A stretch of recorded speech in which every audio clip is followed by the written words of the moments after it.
Hello friends, let's look into the story of Palghar and the story of selective silence. When the entire nation was fighting against COVID-19 by countrywide lockdown, a small village in Maharashtra, Palghar district, mob bleached two Hindu sadhus and their driver. A vigilant group leached total of 3 persons to death on 16th April 2020. This news has a lot more in it than it seems. Apparently, the villagers had spread rumors through WhatsApp apps stating about the possible activity of organ harvesting gangs and kidnappers in the area at night.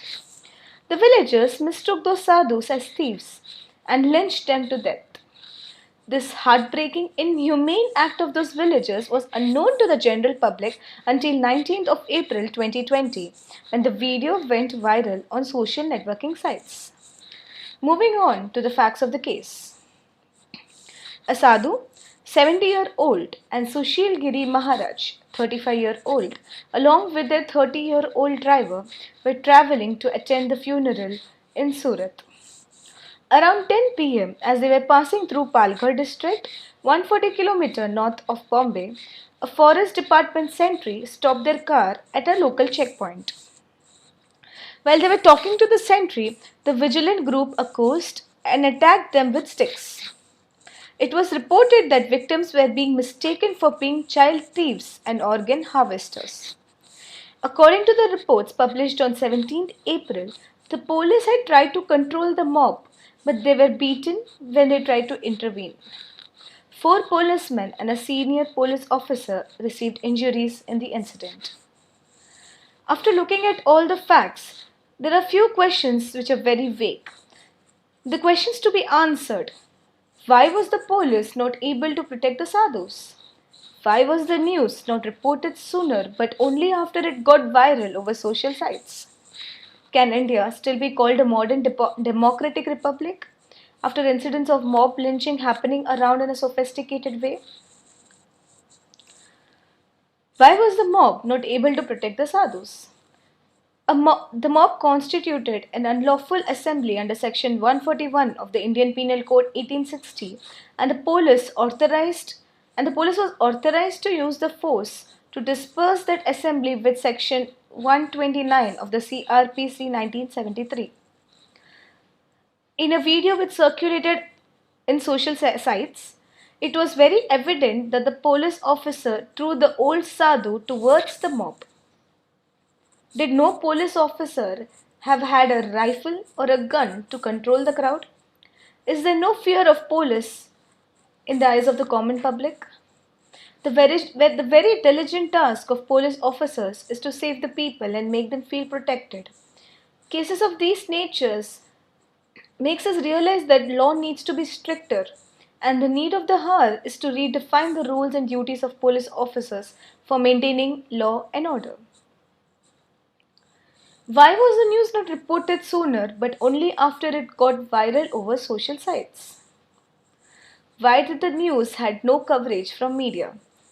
The public at large was able to acknowledge the news only through social media. Is it already a fact that social media platform has become more reliable and trustable than mass media? The very nature of media is that it constitutes the fourth pillar of democracy. The idea of media is to bring about what is truth and tell the people only the facts. But the story of Palghar became an selective silence.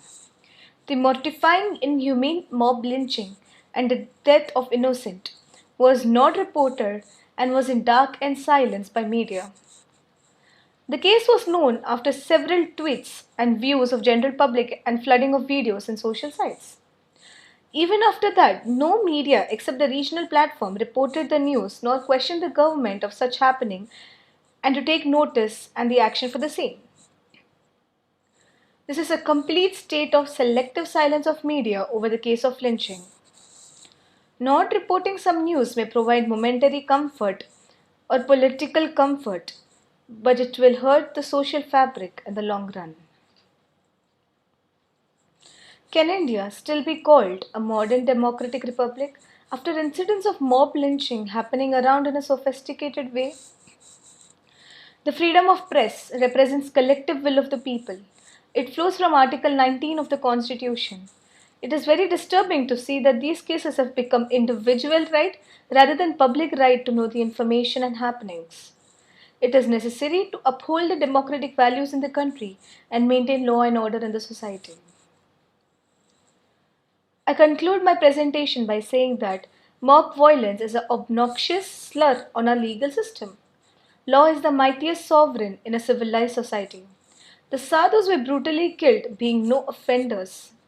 It is high time to make law with iron hands and punish the offenders in a way never before, so as to protect the people from mob lynching in the near future. Thank you for listening. Thank you for watching our video. Like, share and subscribe to our channel and press the bell icon for the latest updates. And also check the link in the description to read the full article.